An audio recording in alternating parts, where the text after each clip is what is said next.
Yo, you're watching the Screaming Fish here, people. Once again, I'm here for you guys with yet another review, and this time, as you can tell by the clearly very obvious title at the bottom of the screen, we are in the fourth installment of my series of Star Wars reviews, and yeah, we're reviewing The Phantom Menace. Yeah. Anyway, there's going to be spoilers in this review, as you can tell, but considering what most people think of The Phantom Menace, you're probably not going to care less. But I'm just letting you know, in case you're interested in seeing it, which I'm just going to give you the recommendation at the end of the review, like I usually do. But anyway, let's get on with my review of The Phantom Menace. Well, I was going to do it someday, might as well do it now. Despite my intense excitement for Star Wars Episode 8 The Last Jedi being the main inspiration for me even wanting to do this series of reviews, I have not been looking forward to doing this one, and there are a number of reasons for that. One of the reasons is that, despite what I think of the movie now, is that it was and still is a prominent piece of my childhood, and I've always had a bad feeling when I slam something that I loved in the past, but have grown to hate over the years. That said, I made a promise when I said I was going to review every single Star Wars movie, and I'm more than willing to keep that promise. But the other reason I haven't been looking forward to doing this video is really simple. I really hate this movie. Yeah, there's the review in a nutshell for you. The best way I can even describe this movie is really by stating the obvious. It's a disjointed mess of a film with terrible writing, bad performances, sloppy and uninspired action sequences, and above all, it's freaking boring. I really wish that wouldn't be a word I would use to describe a Star Wars movie of all things, but in reality, that's essentially what The Phantom Menace is. Now for the next question. Where to begin? Watching this movie is like reading a terrible fanfiction because it fails to understand the source material. The first and possibly the biggest problem with The Phantom Menace and even the entire prequel trilogy is that it tries to spread what is pretty much a story that would be better told in one movie into a whole trilogy. So The Phantom Menace is tasked with telling a third of that story, and that is literally the worst decision Lucas could have made when making these films. Because of this, there are very few scenes that actually focus on the story that Lucas is trying to tell, and the rest of the movie is basically filler. Completely and utterly pointless filler that adds nothing to the story whatsoever. The only significant thing that actually happens in this movie is that Obi-Wan meets Anakin. That's about it. And that is the very reason why the rest of the film is so unbelievably boring from the start. The film opens with a younger Padawan Obi-Wan and his master Qui-Gon Jinn, which already doesn't make sense because it's clearly stated in The Empire Strikes Back by Obi-Wan himself that he was trained by Yoda. When you compare the opening of this film to the opening of Star Wars, as in the original Star Wars, the difference in quality and overall enjoyment is infuriatingly noticeable. Star Wars opened with a high-speed chase across space that within minutes established what was going on, who the villain is and why you should fear him, and just generally who's good and who's bad. On the flip side of that, The Phantom Menace opens up with trade disputes. Yeah, that's about as interesting as it gets. In this film, Lucas attempts to explain how the politics in this universe works and how this war even started, and it just ends up making the film seem even more messy than it was when it started. There is a ridiculous amount of political discussions in this movie that A, don't make sense, B, add nothing to the story, and C, they are dull as heck, and after all this time to process what those conversations meant, I still don't get it. It is that confusing. The idea is forced down our throats so much in this film. The villain's literal plan in this movie is to get the Queen of Naboo to sign a treaty. That's basically all there is to it.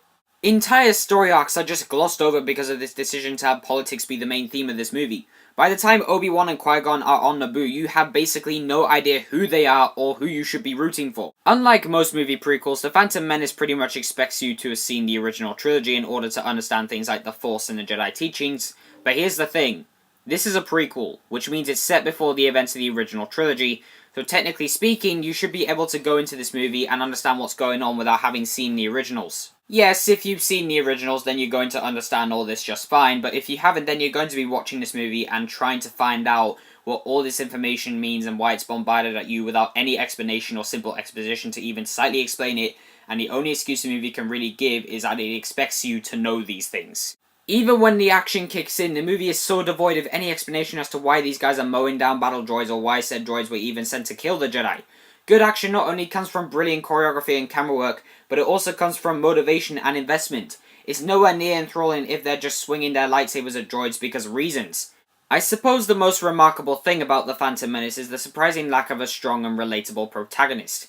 Yes, a lot of you may argue that Anakin Skywalker is meant to be the relatable protagonist, but if that's the case, why would you have him be introduced halfway through the film? Why should we have to sit through a first half of the movie where nothing of interest happens for a protagonist to be introduced? The only characters that are featured more prominently are Qui-Gon and Obi-Wan, and none of them come off as interesting, likable, or show any form of relatability. I found Liam Neeson to be incredibly dull as Qui-Gon Jinn. It never felt like he was putting any effort into his performance. He's so underdeveloped and devoid of charismatic charm that he's basically a walking plank of wood.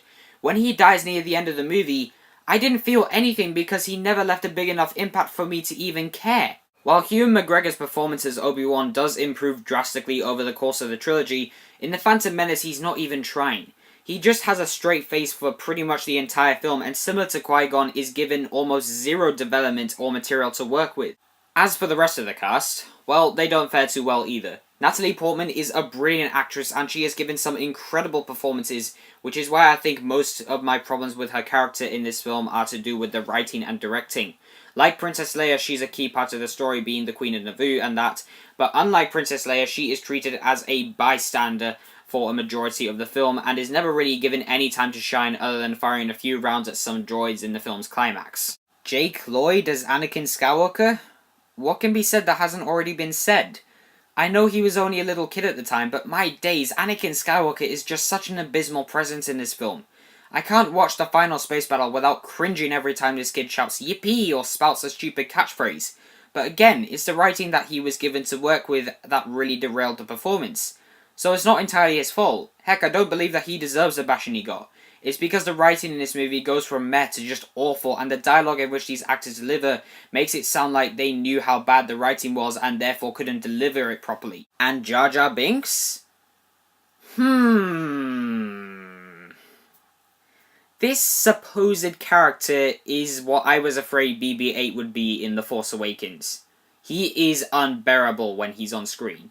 Any attempts at humour from this character came off as either cringeworthy or plain unfunny, and his voice.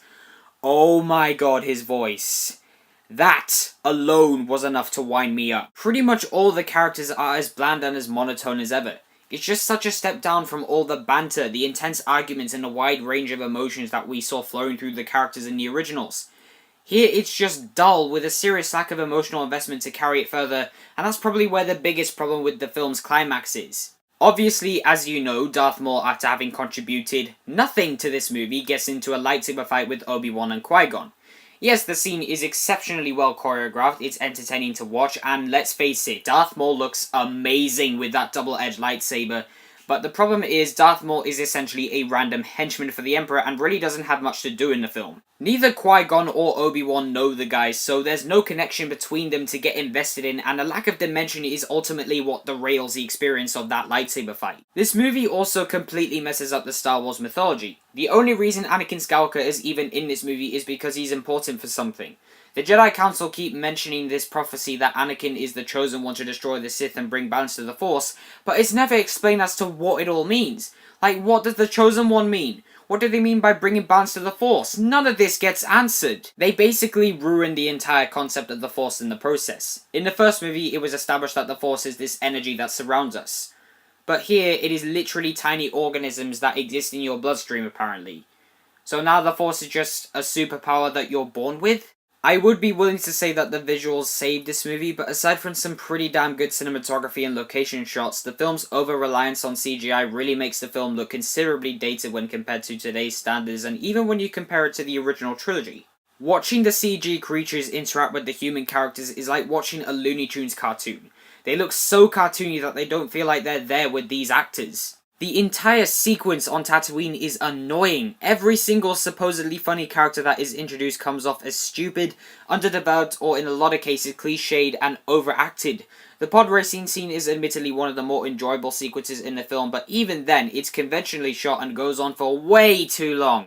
And don't even get me started with the scenes on Coruscant, where it's literally nothing but politics. Every time I watch those scenes, I very nearly fall asleep because of how dull and uninteresting it all is. Why is the Chancellor being voted off or the Queen signing a treaty an important plot point? Do I honestly care about it? Nope! As for the action, well, it's fine, it's nothing special, it's really just a bunch of people shooting each other and Jedi's just mowing down completely useless battle droids with their lightsabers, and the occasional space battle, but that's about it. There's never any time to properly invest yourself in the action either, because it'll either cut to Jar Jar trying to be funny, or an insufferably cringy space battle. What I'm trying to say here is that The Phantom Menace is incredibly meandering, particularly in its third act. When this movie ended, I was not thinking, oh my god, that was amazing. I was thinking, thank god it's over. Yes, you can still get some enjoyment out of it. Like I said, the lightsaber duel is really fun, even if it's devoid of any dimension, and the pod racing sequence is fun for about 3 minutes, but overall, the best word I can use to describe this movie is the most obvious and, ironically, the film's most glaring flaw. It's freaking dull! This is a bad sci-fi movie that fails to understand its audience with outdated effects, terrible characters, clunky pacing, and an awful script to top it all off. At least the music's good, I guess? But seriously, John Williams' score for this movie is still one of the saving graces of this film. I mean, who else enjoys humming that awesome lightsaber theme when they're playing with their lightsabers, huh? No? Just me? And while there is still way too much CGI in this movie, the few practical creatures that do appear look fantastic. But as you can tell by how much I've already trashed this movie, that's nowhere near enough to really carry this piece of crap into anywhere significant. I would be pretty much stating the obvious if I just said straight up that The Phantom Menace is just as bad as it was back then. But here's the thing. Nowadays you can't really talk about this movie without saying what's already been said. I'll bet you $5 that everything I've just said about this movie has already been said about 250,000 times. While the original trilogy will always be remembered as timeless classics, The Phantom Menace was and still is regarded as a glorified waste of time. So guys, those are my thoughts on The Phantom Menace. I do hope you enjoyed this video. I didn't enjoy making this video personally because I hate saying bad things about Star Wars, because, you know, I love it. But the thing is, I hate The Phantom Menace. And that's the Star Wars movie, so I can't really just make a video and just straight up lie and say The Phantom Menace is the best movie ever made. But, anyway, once again, I do hope you enjoyed this video, guys. Please don't forget to like, subscribe, and follow me on Facebook and Instagram and Twitter. Before I forget. Yep. And, I'll see you guys in the next one. But before I go, I would just like to ask you guys, what did you think of The Phantom Menace? Did you think it was good? Yeah, right. Or bad, or somewhere in the middle? Please leave your thoughts down in the comments below, and I can't speak, I do apologize. I will see you guys in the next one, when I review Attack of the Clones, or in the next movie review I do, whatever the hell that will be. But anyway, goodbye.